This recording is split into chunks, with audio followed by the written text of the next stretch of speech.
Yeah, we are ready. We are only two people.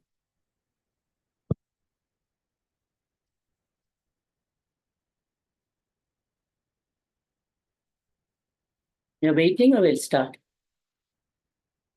We'll start.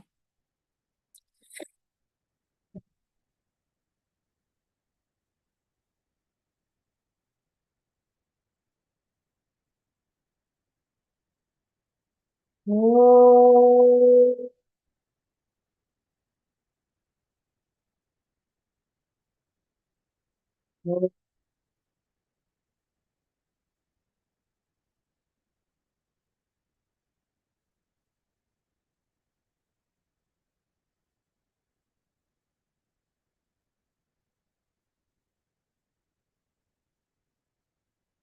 Sahana bhavatu,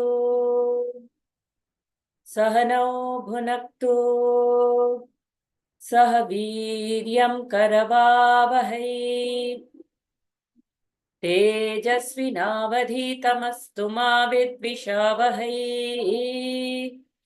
Om Shanti Shanti Shanti. Hari Om Shri Gurubhyo Namaha. Hari Om. Om Namo Bhagavate Vasudevaya. Om Namo Bhagavate Vasudevaya. Om Namo Bhagavate Vasudevaya. जन्माद्यस्य यतोऽन्वयादितरतश्च अर्थेष्वभिज्ञं स्वराट् तेने ब्रह्महृदाय आदिकवये मुह्यन्ति यत्सूरयः तेजो वारिमृदां यथा विनिमयो यत्र त्रिसर्गो मृषा धाम्ना स्वेन सदा निरस्तकुहकम् सत्यं परं धीमहि सच्चिदानन्दरूपाय विश्वोत्पत्त्यादिहेतवे तापत्रयविनाशाय श्रीकृष्णाय वयं नमः नारायणं नमस्कृत्य नरं चैव नरोत्तमं देवीं सरस्वतीं व्यासं ततो जयमुदीरये ततो जयमुदीरये.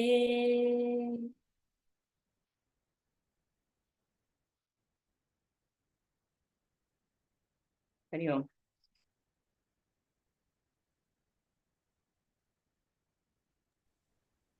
Allow me to share.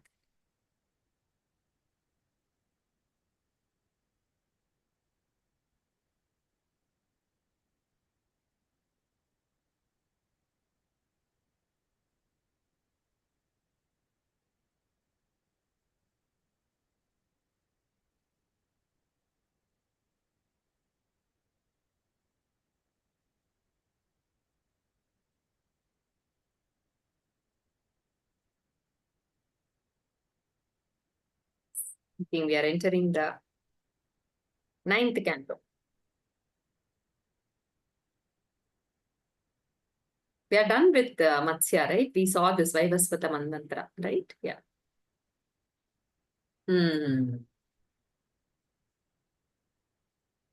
After this canto comes our hero, the 10th canto. This 9th one also has a lot of stories. Start reading. The Markandeya, the Bhargava.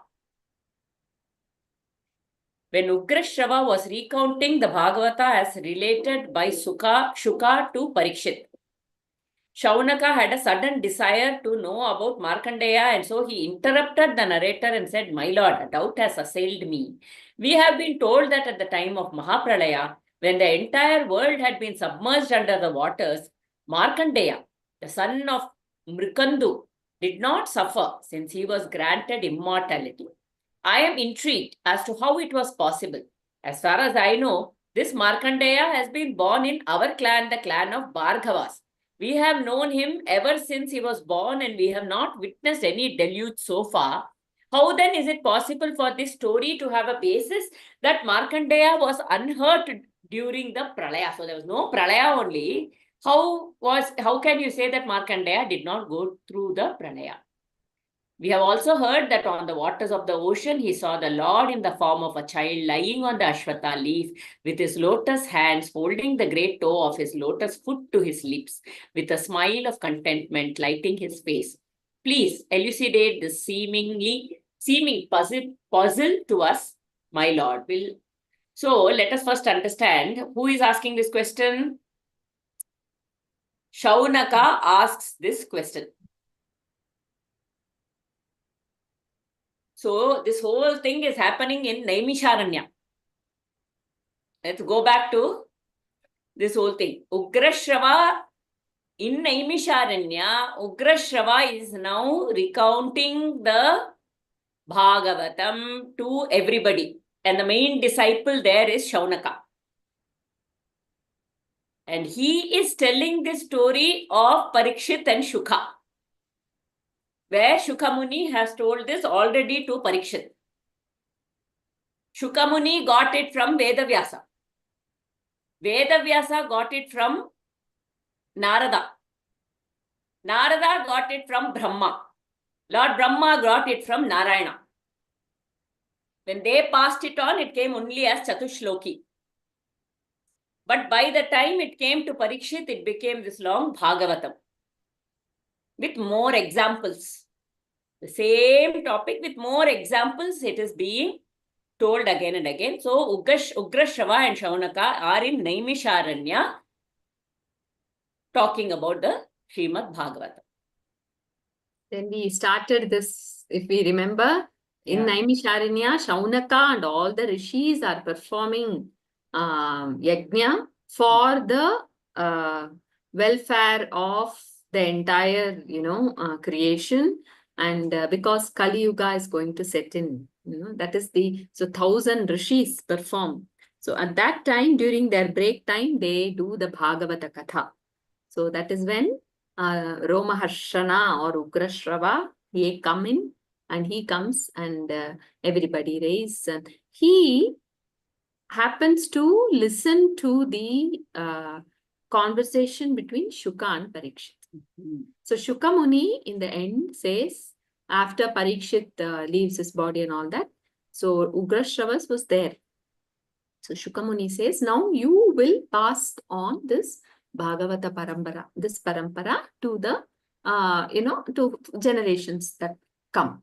So it was the dharma of Romaharshana to Ugrashrava to pass on the entire Bhagavatam to all the rishis. That is the context.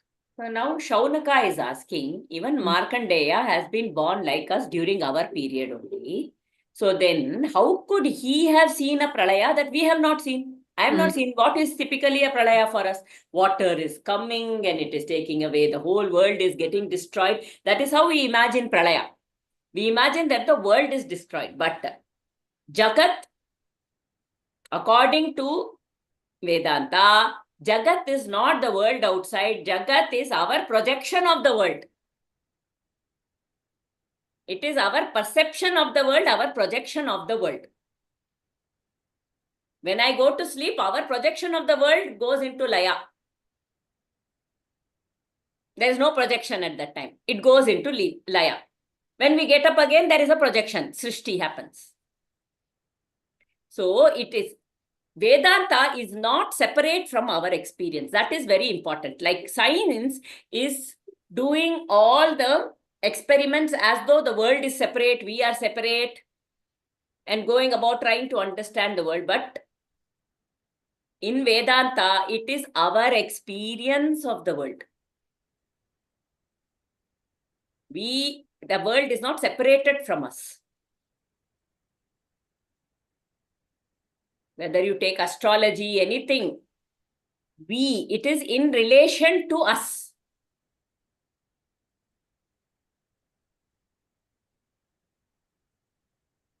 It is a subjective. Subjective. So world is subjective reality. Yes, it's completely. Yesterday, someone had posted in the Bhagavad Gita. It was very powerful. That one statement, Ramana Bhagavan. I'm just picking that up. So, Upanishad says, Ishavasyam idam sarvam yat kinchit jagatyam jagat. So what is a jagatyam jagat? Cover everything with Bhagavan. Yeah, Ishavasyam idam sarvam. Idam means whatever is there. Idam, here.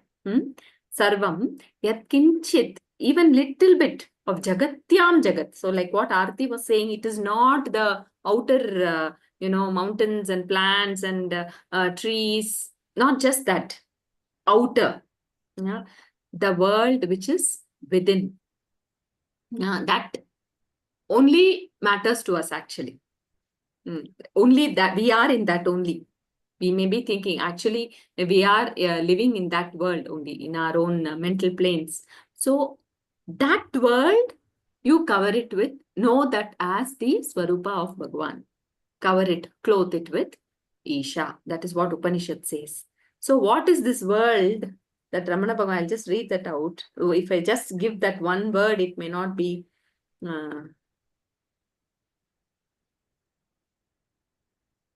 Oh, okay. No, the context was different. So, the mind of the, where was it? In fact, finally he says, he's talking about everything is within only. And then Bhagavan says, what is called the world is only a thought. This is the Vakya, Paravakya of Bhagavan. These are Vedavaks. It is only a thought. So they say, right, one thing which Swami, Nachur Swami says in many of his talks is one disciple was constantly contemplating, and he got Upadesha from the Guru, and he wanted to get that, Anubhav, the experience, Brahman experience, but he's unable to get that, So he's saying, I am still in this name form. I'm unable to see Sarvam Idam Khalu. So what is it? Sarvam Khalu Idam Brahman. So the Guru looks at the Shishya, and there is a buffalo which comes. That is the initiation. There is a buffalo which is coming. So he's asking, what is that? So the Shishya says, that is a buffalo. So Guru says, that is not buffalo. You are the buffalo. That is Brahman. That was the initiation for the Shishya. We think we are seeing the world outside. When I see the buffalo, does the buffalo know it is a buffalo? That is a Brahman. But in my mind, I am projecting it, that shape and that thing from the memory as a buffalo. So when that is moved, then only Brahman stays. So the world that here Vedanta means, or whatever, the pralaya, the question, all this is very much subjective. The nama, rupa, the name, form, we are stuck there. When that is what is, covering the truth. We are seeing only the chain and the bangle and the earring and all that. We are not seeing the gold. Yeah, for a thief, gold is what is matter. That's what matters. For us, we need the elegant model. We like this, we like that. We don't buy, all those things. We don't see the underlying. So see the underlying content and not the container, says Vedanta. Yeah. So as long as the focus is on the container, I'm stuck in the world. That is called samsara. The same thing when the focus becomes, when the vision is of the content, that is Brahmanubhava. That's all. It is so simple, but for us, it takes, that where the buddhi, the chitta has to be so pure to grasp that.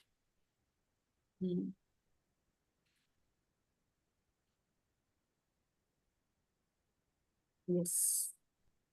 Going to be, we have been looking at pralaya, right? Even earlier that happened. There was the talk of in the Matsyavatara. This is all talks about the pralaya. The Nitya pralaya and the Naimitika pralaya. The Naimitika pralaya is the Mahapralaya.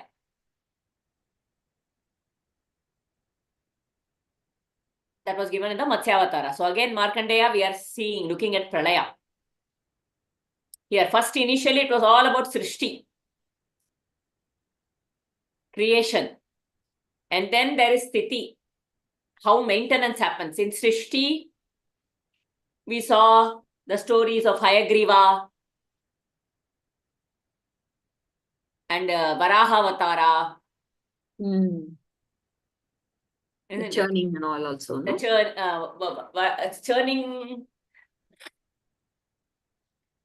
churning we just saw.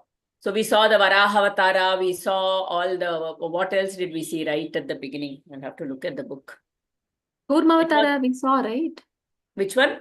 Kurmavatara. Kurmavatara also we saw. Mhm. Yes, we saw the Kurmavatara.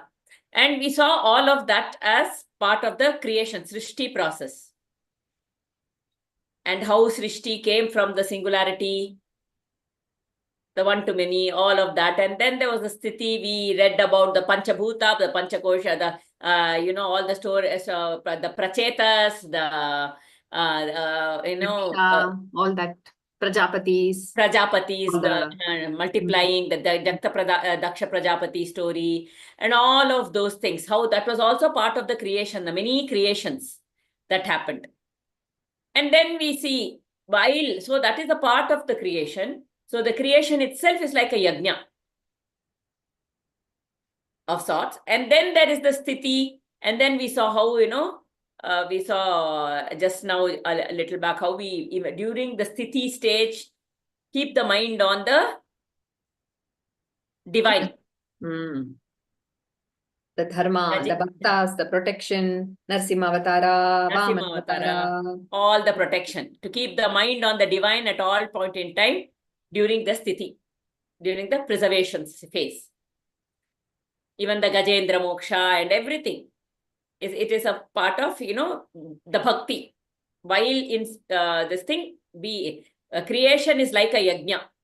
Anytime you go out to do something new in the world or anything, that is like a yajna. It's an offering to the Lord.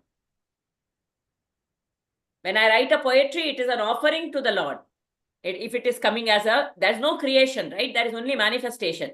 I'm using existing words. I am using existing objects to write in this thing. The letters are already given. Somebody has already made the words out of it. And, there is a structure for things and everything is there. I am just putting things here. Little rearrangement is what I am doing. So it is a manifestation of whatever I am doing when I'm doing that creation. So that creation is done like a yajna, like an offering. This, the last verse in Shivananda Lahari, Adi Shankaracharya, it's a beautiful bhakti outpour, okay, from Acharya. So the last verse, that's what he says. This entire Shivananda Lahari is an offering to you like a Niranjana. Like how we take the water of Ganga and pour back as an argya.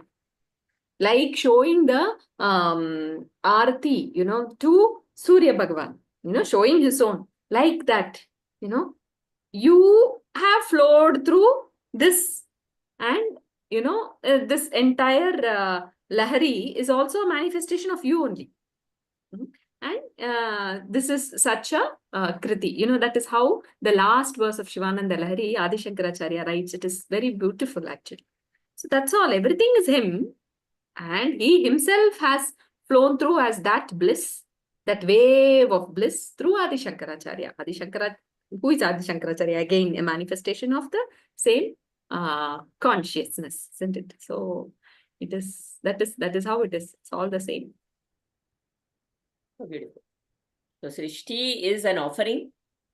Sthiti is worshipping, where we keep our mind on the divine at all point in time, in Sthiti. And in Laya, become one with him again. Totally being one with him at all point. Becoming one with him. So that is what we are seeing right now. And just one thing coming up, in all the Laya, we see the Lord absorbing, actually. Yeah. It is not in our hands. We don't become one with him. He absorbs us into him. It is very beautiful to see that just how the river, they say, right? The river, it is like in the last verse of Aksharamana Malai, it comes like Malai Alit Arunachala, in Malai Adindarul Arunachala. It says, you are the one who gave me the garland. So the same garland I'm giving back to you. You know, it is like the wedding. So the river, they say very beautifully, river is so awed by the what do you say, Magnificent majestic, ocean. magnificent ocean. Yeah. So the river is in love with the ocean and it wants to marry. So the river runs and goes, and then, you know, as it goes closer and closer, the ocean is so huge, and finally it is one with the ocean, but the river has still not realized. Okay. Now the river suddenly thinks, oh, this is too big. I cannot handle, you know, and then it says to the ocean, oh, no, no, no. Let me go back. It is too big. I'm unable to handle. The laya has already happened. The ocean smiles and says, where will you go? Where are you? Just see. So the river sees, and river is not even there. It's just the ocean. So that is how it is. The laya is, it just takes over, and you know, the whatever the jiva doesn't even know. You know, it is one with the Lord. The experience of such great Mahapurushas like Ramana Bhagavan and all, when they share, that is how it is. He says, you know, I can't even say that I see, because who was there to realize? You know, that is how it is. The individual is completely absorbed. So, yeah, we will see here, I think. Pralaya. We have also heard that on the waters of the ocean, he saw the Lord in the form of a child lying on the Ashwatha leaf with his lotus hands holding the great. This is the description of Vatapatra Shai, where he is on the Ashwatha leaf, the little baby with the toes of the left leg, right? Held with the right hand, suckling onto it in the mouth, with a smile of contentment lighting his face. This is Vadapatra Shai. He sees this, Markandeya. So let us see. Karara Vindena Padara Vinda. So, Karara Vinda, the Aravinda Kara, which means the lotus hand. Karara Vindena Padara Vindam, holding the lotus feet. Mukhara Vindena Viniveshayantam, with a beautiful mukha, which is full of that smile of contentment, she says. Mukhara Vindam. Karara Vindena Padara Vindam, Mukhara Vindena Viniveshayantam. Patasya Patrasya Puteshayanam. Balam Mukundam Manasa Smara. Yes. Ugrashrava, the Suta said, your question is proper and quite reasonable. Also, it gives me and thus the world a chance to relate and to learn the story of Narayana and an incident which has the power to rid the mind of man of all the Maya and the ignorance which is the predominant feature of Kali, the fourth quarter of time. Markandeya, the son of Nikandu, was initiated into the Gayatri by his father, by the sacred thread being placed on his shoulder. The young boy was intent on mastering the Vedas and the Vedangas. He studied them incessantly and he had perfected tapas, swadhyayana. He was a Naishtika Brahmaschari. He was dressed in the bark of the tree, his hair was matted and his face had a look of peace which great yogis might well envy. The Kamandalu graced his hand, Maunji and the skin of the deer were adorning him and enhancing his glow. The Japamala was ever in his hand and his lips were ever chanting the names of the Lord. Morning and evening he would go out silently with a begging bowl and bring it back to his Guru. If he was given something by the Guru, he would eat or else he would starve. So devoted was he to his ways of worship that his accumulated tapas granted him conquest over death. It was a source of wonder to everyone. Brahma, Bhrigu, Mahadeva, Daksha and the other sons of Brahma, the Devas and Pitris. The great yogi had no disturbances in his mind.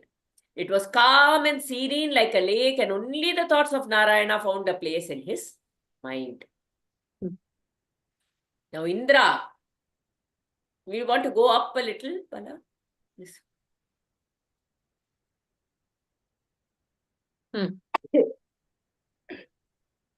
Okay. He was doing tapas and swadhyaya all the time. He had nothing else to do.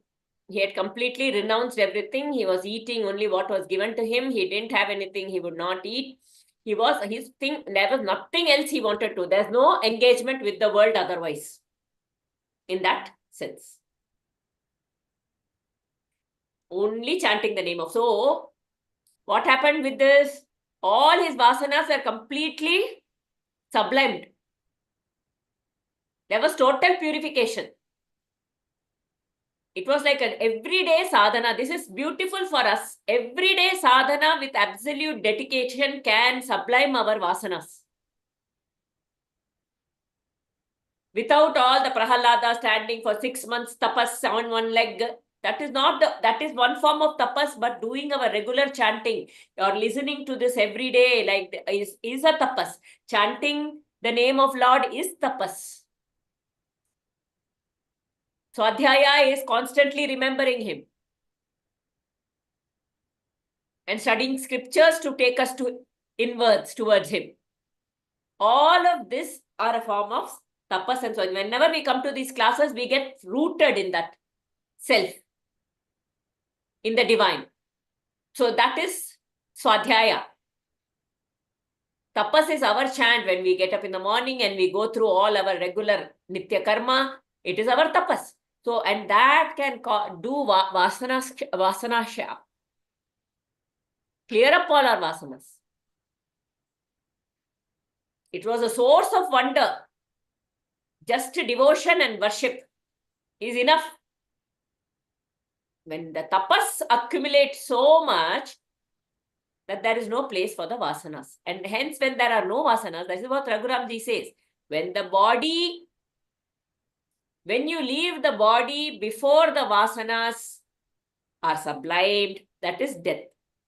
When the vasanas are sublimed before the body, before you leave the body, when the vasanas are sublimed before you leave the body, that is mukti.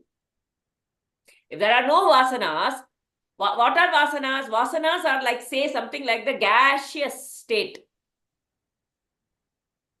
of this body. The same thing. It is those vasanas which are in the akasha state, which manifest as this gross prithvi body. Like H2O manifests as water and then comes as ice, it is these vasanas which are manifesting as the body finally. So if there are no vasanas, then there can be no body.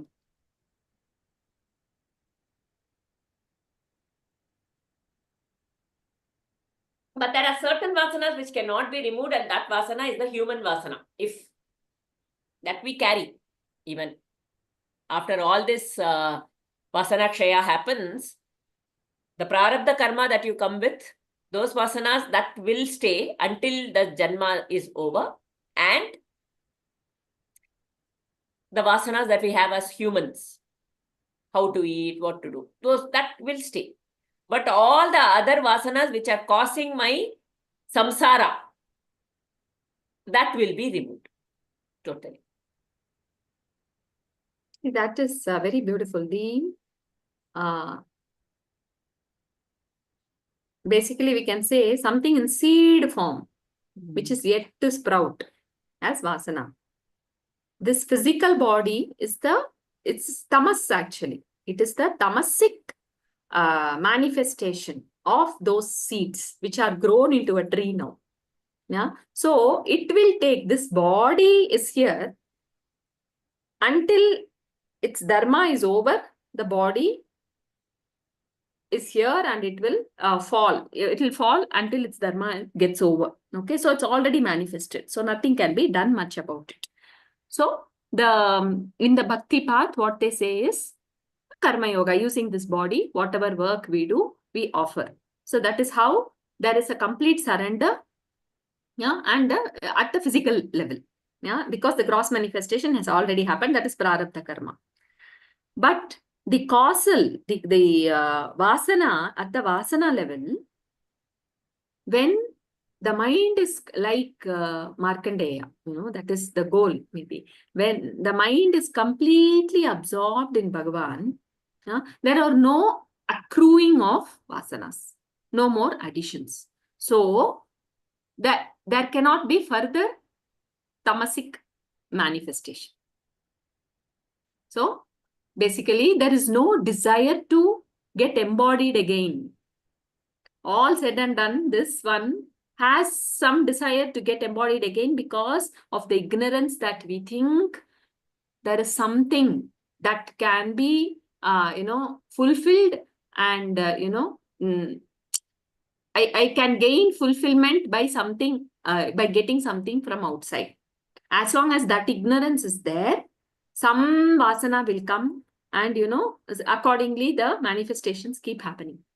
But when the mind is completely subsumed in him, in Bhagavan, that means the mind, we know completely that is what is Atmanishtha.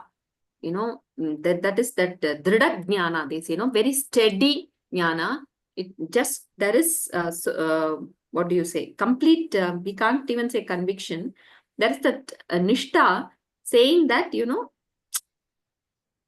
I am Purnam, Purnamida, Purnamadam, Purna, Purnamudachit. There's nothing to be, to get some form, nothing to be, nothing to become. There is nothing to get fulfilled. There is no more, nowhere to go, nowhere to do. So that complete fulfillment is there. And that is there. Prarabdha, okay, this physical, as long as this physical body is there, it will go.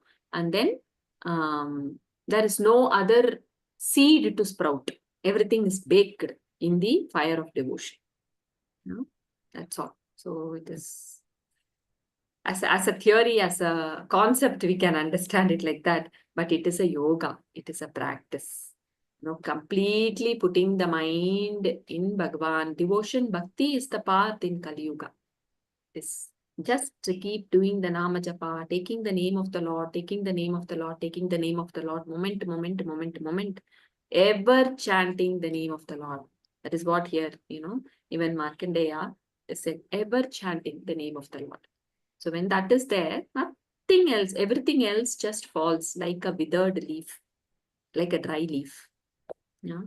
And even if you want, no thought will arise. That is the power of that jnana, that nama. So see, no disturbance in his mind, which means absolute no vritti, nothing at all. As calm as a lake, serene as a lake. And the thoughts of Narayana found a place in his mind.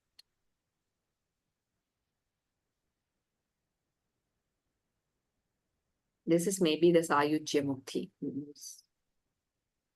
Yeah. Now comes Indra. Now you want to read? Go ahead, Bala. Indra doubted the steadfastness of his tapas. He wanted to disturb the tapas of Markandeya. We know Indra is always the manifestation, right? Our own, I think somewhere very small little things which are left in the mind creates disturbance. He sent his troop to play havoc in the mind of the yogi. Gandharvas were there to sing and Apsaras to dance. Manmatha, the god of love, was leading them all, and his companions were Vasanta, the spring, and Malaya, the soft breeze, which is said to kindle love. So everything in fact, they say sometimes devotees are tested by giving because their life is by giving so much of comforts. The devotion of the devotee is tested that way. When sometimes the two things in Bhagavatam, both are said. Sometimes Bhagavan also says, wherever you're so attached, I will take it out. The devotee will be brought to street. That is one way. And one way is by giving comforts and see if he doesn't fall, if there is enough vairagya.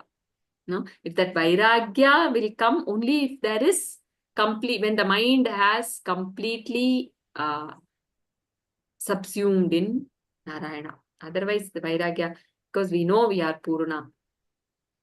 Let us see. On the northern side of the Himavat, on the banks of the river Pushpabhadra, is a rock by name Chitra. There, Markandeya had built his ashrama. It was a holy spot. The lakes near the ashrama were fringed with plants and creepers bearing flowers fit for the worship of the Lord. There was peace and nothing but peace pervading the surroundings of the ashrama. Into that spot entered Vayu, and armed with Kama, he sprinkled the waters of waterfalls around. The bees began to sing drunkenly, and even the koels sang impassioned songs of love. The peacocks danced in a frenzy, and the birds felt the intoxication in the air. Vasanta then entered the spot and concealed himself behind the green leaves and boughs of the trees and behind the flowers which sent forth a maddening perfume. Manmatha, accompanied by his musicians and dancers, came there and planned his attack. You want to say something or continue? No. Very, very enchanting, trying to distract a person. I remember when I went for Vipassana, okay, for 10 days. And 10 days, you submit, you give off your phone, you're not talking, you get up at 4:30 in the morning until 9 o'clock. Literally, you do 10 hours of meditation. It is a tapasya. You can't even look at the other person. You're in silence. When you go for lunch, dinner, you serve, even that, everything is in silence. Absolutely, there is nothing. You don't communicate. You just hold your plate and they will serve. That's all. And whatever is served, you eat in the most of the times. That is how it is. And in that, sometimes there was once I was sitting down and I was watching some ants. Okay, as you're just sitting by yourself, when you're not meditating, you're out, you're just sitting by yourself. I was watching this ant. It was very interesting how this ant was carrying the sand on it, and it was taking it, and it was building that little ant hill. From that, it makes it such a big ant hill. I was just watching that. At that time, that Guruji, he came from that side and he says, "You're supposed to be, what are you doing?" I said, "No, I'm, with them every day in the evening, once we can talk with them alone, only two, if we have any doubts in the kind of meditation we have, they'll not talk too much, some 2 minutes, 3 minutes, that's all. Okay, you ask your question, they will give one line answer, and then it is done. That is how it is. But he came across, he watched me, he stood there, he looked at me, very this thing, watching the ants. He said, "Supposed to be with yourself, not with the ant." And he just walked away. So even that much distraction is also a worldly distraction. Okay. Then I thought, oh God, what about us? This is what he said. So when I hear all of this koel singing, peacocks dancing, and it's so beautiful, right? It's very distracting. When you're sitting in that a beautiful forest, how can you not enjoy the beauty of the world? But that is also not a reality. That's why, Raga Dvesha, it is very easy to, get hold of the Dvesha and come out. But it's very difficult to get hold out of Raga. It is very difficult, That is why, devotion, that's where devotion helps. There is a raga for that, whatever, that nama within. So everything else doesn't look so as attractive as the form of the Lord, as the nama of the Lord. That is why Bhagavatam keeps saying again and again, that because it is very difficult to get hold of the raga. We think, oh, it is so beautiful. So, we get caught there. We'll move on. Markandeya was seated in a yogic trance. He had finished the worship of the fire and his eyes were closed. It looked like fire had taken a form and was seated there. The celestial maidens danced in his presence. Manmatha took up his bow made of sugarcane and fixed his 5-headed arrow to it. Punchikastali, one of the favorite apsaras of Indra, had come there to tempt the rishi. He opened his eyes and Manmatha sent his arrows, thinking that the moment was ideal. But then, like the attempts of man become futile if they have not been granted the grace of the Lord, even so, all the attempts of Manmatha and others proved in vain. This is a very beautiful See, whatever attempts we take, in every be it worldly, spiritual, doesn't matter. Whatever attempt, only when it is graced by his presence, only when he is there with us, it works. Otherwise, it doesn't. No, it fails. So that is what here it said. It becomes futile if they have not been granted the grace of the Lord. Even so, all the attempts of Manmatha and others proved in vain. As simple as a morning waking up and doing Nama Japa.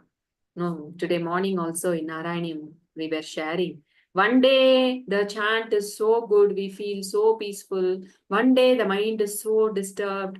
It is the will of Narayana, that's all.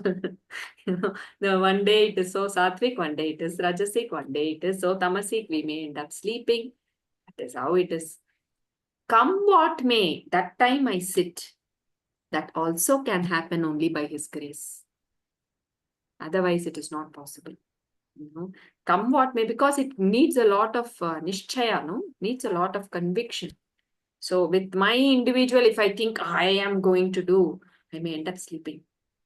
Bhagavan, please, make me do. Just that surrender, just that thought, and give me this some time. I want to dedicate time for you. Ensure I do so much of japa. It is your responsibility. Put it on him. Give the power of attorney to him. He will make it happen beautifully. And he may make it happen however he wants. It's not that the mind will be quiet always. The mind may be rajasic one day, it may be tamasic one day, that is because he is Mayapati. So he will make Maya, the mind, however it is. So it is your yantra, I surrender to you. That's a beautiful one shloka is there, where it says, Maya is your yantra, mind is your yantra. So you do whatever you want. I am surrendering to you. It's a very powerful. So like that here, the grace. Yes, Aarti, you want to say something?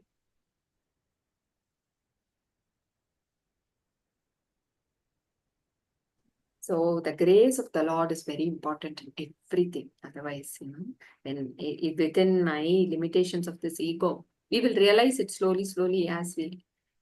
So here, just like the attempts of the man become futile if they have not been granted the grace of the Lord, even so, all the attempts of Manmatha and others proved in vain. They felt the fire of his tapas and they ran away from there in terror, like children who had unwittingly roused a sleeping cobra. Look at the beautiful example. So much of energy. Malaji, you wanted to say something? You unmuted. Yes, Bala was telling about getting up early in the morning. So many devotees, they have deities at home, and in the evening, they do the aarti and they put the deities to sleep. And they pray, saying that, "Oh my Lord, kindly wake me up tomorrow early in the morning so that I can wake you up."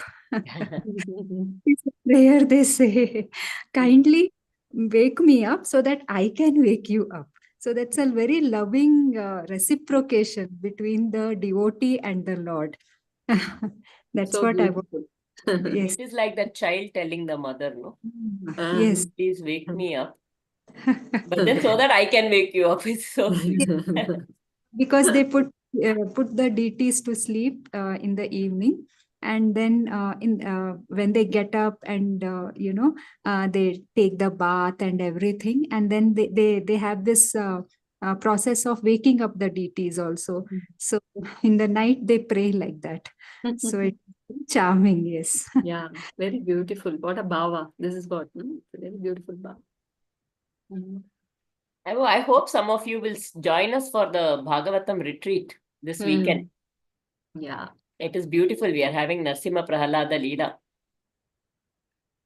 Yeah. Yes.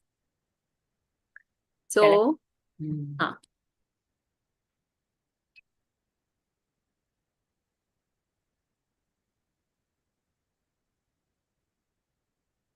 Indra saw Manmatha and the others returning to him, and their crestfallen look told him everything. and he was amazed that such a thing could happen.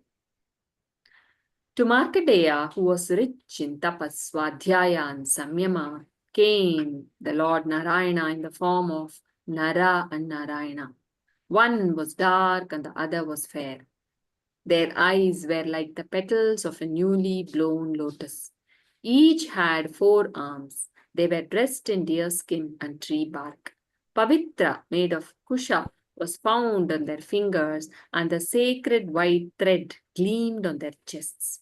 Kamandalus were in their hands, japamalas and the brahmadhandas. Markandeya thought that the tapas of all his ancestors of all times had taken forms and appeared before him.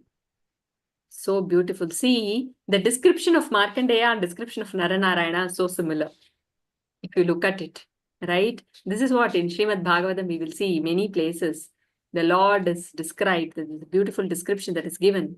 And it is a all those shlokas are so meditative, you know. It is to meditate on such forms of the Lord.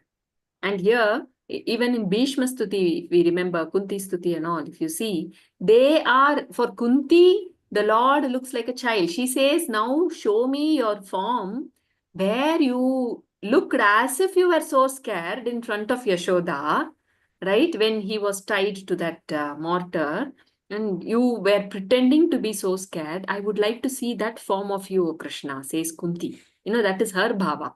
And Bhishma, he says, that form of you in that Kurukshetra, where your, your chest was completely hurt with, it was bleeding from the arrows that I had actually thrown.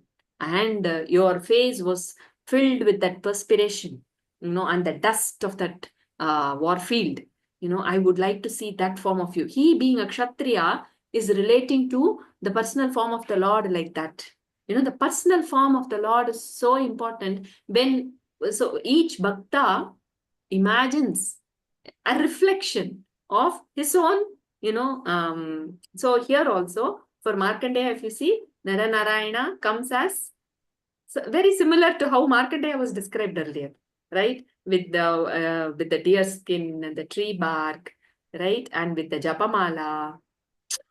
They say, Bhagavan, that is the compassion of the Lord. He is Mayapati. He uses this Yoga Maya and takes the form, and he comes down to the level of the Bhakta and shows in the same form as the Bhakta would relish. Yes.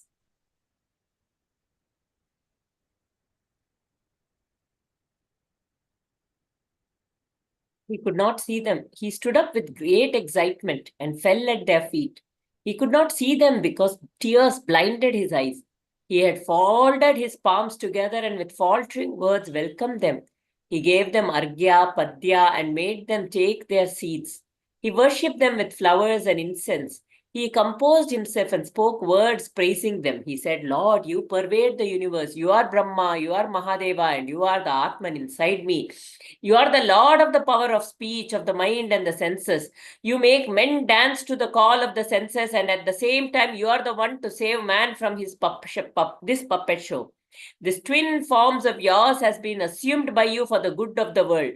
Like a spider weaves his web with fiber from inside. Bala, you have to move down. Like a spider weaves his web with fiber from inside himself and later unwinds it and swallows it all. You create the universe and you are the one who withdraws it into yourself. So for one who has found refuge at your lotus feet, there is no fear of karma clinging to him, nor will the gunas or time itself have any effect on him. I have thought only of you, and now you have graced me with showing yourself to me. Nothing is greater than the touch of your feet. Once man is granted the sight of you, how can he still be devoted to this human body, which is perishable, which is untrue, which serves no purpose, which hides the truth about the Atman from the mind of the man? The creation, the preserving, and the destruction of this entire universe is but your Maya, embellished as it is by the Trigunas and the ignorance of man. I salute you, the Purusha, the omniscient, the eternal. You pervade the entire universe, my Lord, and there is nothing which can confine you. You are the Lord of everything, and I salute you. Man who is deluded by the subtle ways of the Indriyas loses the power of thinking. He does not realize your presence in the same Indriyas, in his life's breath, in his heart. Caught in the web of Maya, which is your doing, he flounders in the sea of ignorance.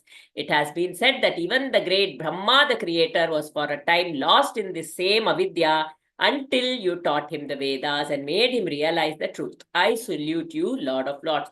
See, what a beautiful way to praise the Lord. It is basically to telling everything that we have learned. I'm not this body, I'm not this mind, everything. This body is you, this mind is you, the indriyas, everything that it is seeing is actually only you and forms of you only, based on how it is made.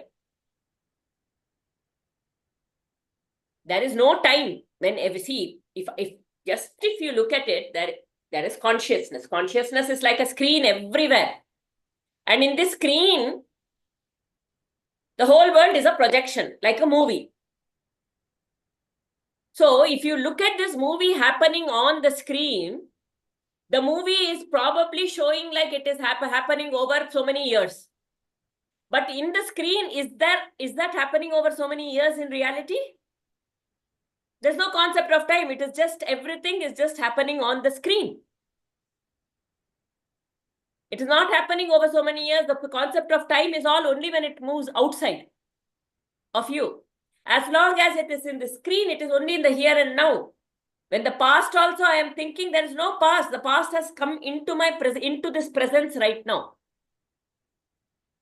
When the future anxiety is coming, it is not that the future is there right now. There is no real, the future is only present right now in the form of anxiety. In the presence of a thought on this consciousness, superimposed on this consciousness. So in that way, he says everything, you are, that's also consciousness, there is no time. There is only here and now. Every moment there is only this presence, this existence, this now. That is the only reality. So then you're also beyond all the gunas, sattva, rajas, tamas, no, none of this matters. Because the Supreme has no guna. The guna is only for the individual. The guna is only for this body. But the Supreme has no guna. He is nirguna, nirakara.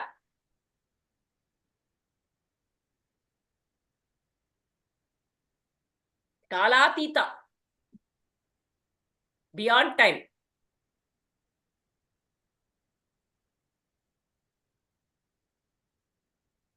So once we know this reality, see what we are doing through these kind of classes, regularly, how did we learn? So we were thinking, we were very strongly associated with the body. There was no other reality than the body for us. When we were born also, we didn't have a name. We didn't know our name. Then our parents kept telling our name again and again and again and again. Everybody started calling me. They were telling the name and they were looking at me, and slowly I thought, oh, I am Aarti. And slowly. Now anybody calls me Aarti, I will turn. Nobody, I don't have to have special remembrance of it. Like this, the more and more we listen to this, we were thinking we are the body, but slowly, as we study this Bhagavatam, as we study the Bhagavad Gita, and repeatedly we do this Swadhyaya, and then we do our tapas, naturally the thought that this everything is Brahman will be strongly seeded. A natural shift. And after a point in time, it will be like, I don't have to remind myself, no, that I am Aarti, I am Aarti, I am. Like that, I don't have to say I am Brahman, I am Brahman, I am Brahman. I am Brahman will be a de facto knowing.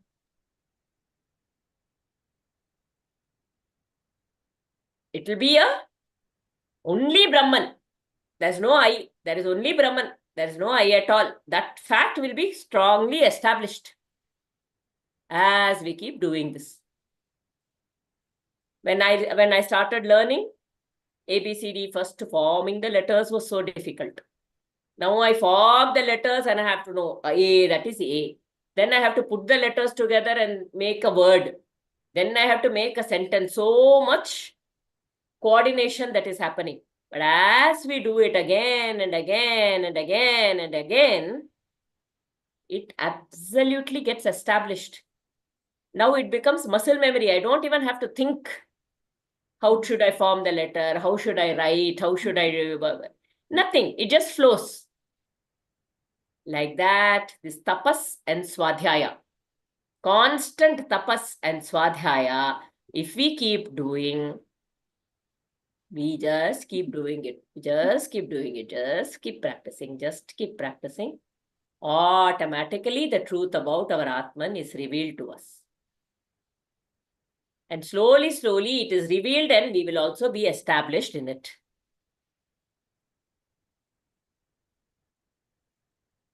Beyond the gunas, beyond the times.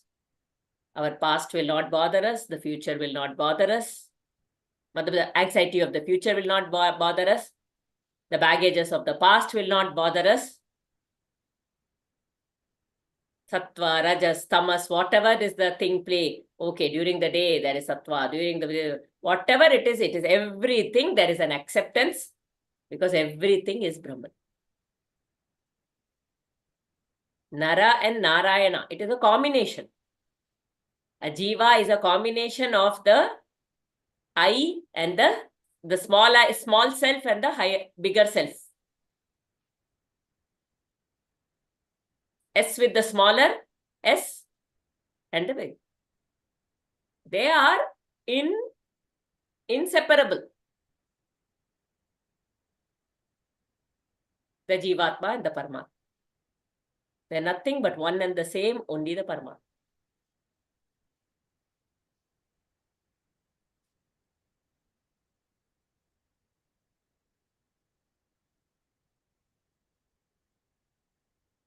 This is the ultimate realization. Look at it. He is completely, there is nothing which can confine him. He is able to see that all pervasiveness. The Lord, there is no boundary, no limitation. Salute. And I salute you. Fix your mind on the divine. Let no other thought come in. Functional thoughts, you won't have to put too much thought. It will happen when you have to perform your duties. At all time, do chanting, chanting, chanting, chanting. Some people were asking what kind of chants we should say. It was there in the group.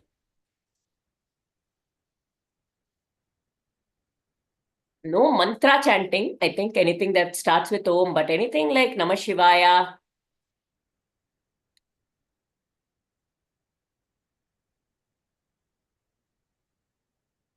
Any name Om of Namo Bhagavate Vasudevaya.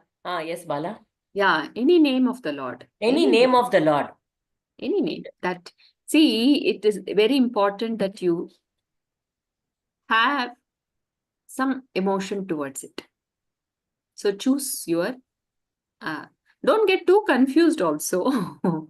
We don't have to think a beautiful thing that, Anandamayima says, it seems. Someone asks Anandamayima, see, this just now Aarti was also saying, right? Nirguna, Nirakara, he is beyond all names and forms. One name he does, he's not confined to one particular name. Then by calling him, with some name, how will he respond? Was the, how can I give a name to that Vibhu, and call him like that? So Anandamahima says, a very spontaneous reply. She says, in somewhere you are there and in a public place and someone leaves a kerchief, drops a kerchief and he's going in front. So you pick the kerchief for him and you want to call him now. You don't know his name. You just say, hey, hey, hey, or something, he turns. You are not calling by the right name. We don't have to No, we cannot know Bhagavan, who he is, what he is, and what is his name. All those things are not very important at all. It is that bhava. Right now, you are just calling that inner being. So, just like how he responds for anything, it may not be his name. He could be some Rama or Krishna, but when I say just hey, hey, he responds and he comes. Just like that, with my putting all my bhava, that with this nama, I am calling that inner being. Every nama is a call to you. So with that bhava, when the chanting happens, he responds. That's all. What nama we call, what is the form, is the mind, all those things are immaterial. The bhava is very important. I am calling the inner being. I'm The waking up. bhava is important for who I kind of my Ishta Devata. But every time I call, I may not feel the bhava also sometimes, many times. Calling him is very, very important. Calling, that's all. Just call. Calling. Just call out saying, I am waking you up. He will respond. We don't have to, it's okay if we don't get any form. It's okay. He's not bothered about all that. Just calling out. That's all. Just calling. Keep chanting the whole day. Whole day. So much love for that inner being. There are 4 levels of chanting. Vaikari. Loudly. You chant. And then you can also do like that Vaikari, you can ideally you don't do it where others hear you. You can do it where only you are able to hear. Namah Shivaya, Namah Shivaya, Namah Shivaya. In a very small way. And then the Madhyama is when you do it in your mind. And then when we keep doing it in our mind, at one point in time, it will automatically start happening. That is Pashyanti. It will automatically, without effort, it will start happening. And after Pashyanti, you go Para. Go beyond even the chanting to the silence. You silence the chanting and come to the silence beyond it. So take any shloka, hold on to one, don't keep changing. Somebody said, this is good, so I want to now do this. No, now I am feeling cut. Take one, and because the power of the chant grows, every cell of you recognizes that chant. And it grows, its power grows, its energy grows within. What would initially, the body will immediately respond. The mind will immediately respond if we take that chant for a longer time.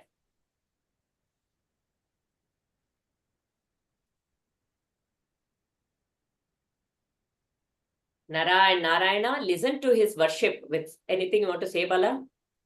No, continue. Nara and Narayana listened to his worship with smiling eyes. They then said, your samyama, your tapas and swadhyaya. Samyama is equanimity. Being equanimous to my raga and dvesha. Being equanimous to sukha and dukkha. Being equanimous to pain and pleasure.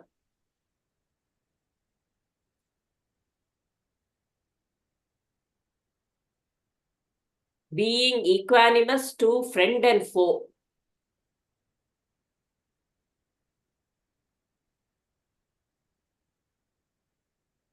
There is nobody specifically who pulls me, nobody specifically who repulses me, who pushes me. There is samyama, equanimity. Every situation, day will come, night will come, day will come, night will come, like that. Equanimous. Your samyama, your tapas and swadhyaya and your steadfast bhakti towards us have made you a siddha, siddha purusha. And we are very pleased with you. Ask any boon of us and we will grant you your wish. Markandeya said, after seeing you, can man have any wish for anything else? Yet it is disrespectful for a man to ignore the commands of the Lord. I will therefore ask a boon of you. Please let me know the Maya which causes this ignorance in the mind of man. Look at Markandeya, how beautiful. We are all trying to come out of the Maya, and he is telling, let me know the Maya that makes people get caught. Which means he has no Maya and he is asking to see what it is like. He wants to be the witness of this Maya. He has come out of it. So be it. The Maya of the Lord will be revealed to you, said the smiling rishis, and went away to their dwelling place, an ashrama by name Badrika Ashrama. Okay, so this is very nice. Badrika Ashrama, if you go to Badri, there is one mountain which is Narayana and the other mountain is Nara. All and between the Narayana and Nara mountain, you will see the Ganga as why am I not getting the name suddenly? What is the name of Ganga there, Bala? That very ferocious one. Not Alaknanda. Ganga is ferocious. You are not getting a name. Not Alaknanda. It's not Alakananda there. It is Alakananda there. Alaknanda. Oh. Correct. It's Alakananda. So Nara and Narayana in between Alakananda is flowing ferociously. Only on the Nara mountains, all the people will stay. On the Narayana mountain, Badri. Badri Narayana is there, mounted on the Narayana mountain. You have to cross over the Alakananda. There is a bridge to get to from the Nara mountain to the Narayana. So he was there. The Nara and Narayana were there. And hence that the name. So Badrinath, said the smiling rishis, and went away to their dwelling place, the ashrama by name Badrika. So they go back there. This asking for the boon also, it is just, this is the manifestation of the compassion of the Lord. See, Markandeya, nothing. It is not that he has no vasana, nothing. Everything is done. So he says, there's nothing that I wish. But this is coming out. This is what, we see in many, why rishis have to descend, why they have to come in form and give so many things for us. It is totally out of compassion. There is nothing for them to gain. It is so that people who are caught like us, are given a hold to hold on and move towards truth. That's the compassion. It is unconditional. So he's asking this, let me know the Maya which causes this ignorance in the mind of the man. So he's so compassionate towards all who are caught up in the Maya. So he's asking this. So let's see what the Maya of the Lord will be revealed to you. Next class, I think. Oh, it's done now? Okay.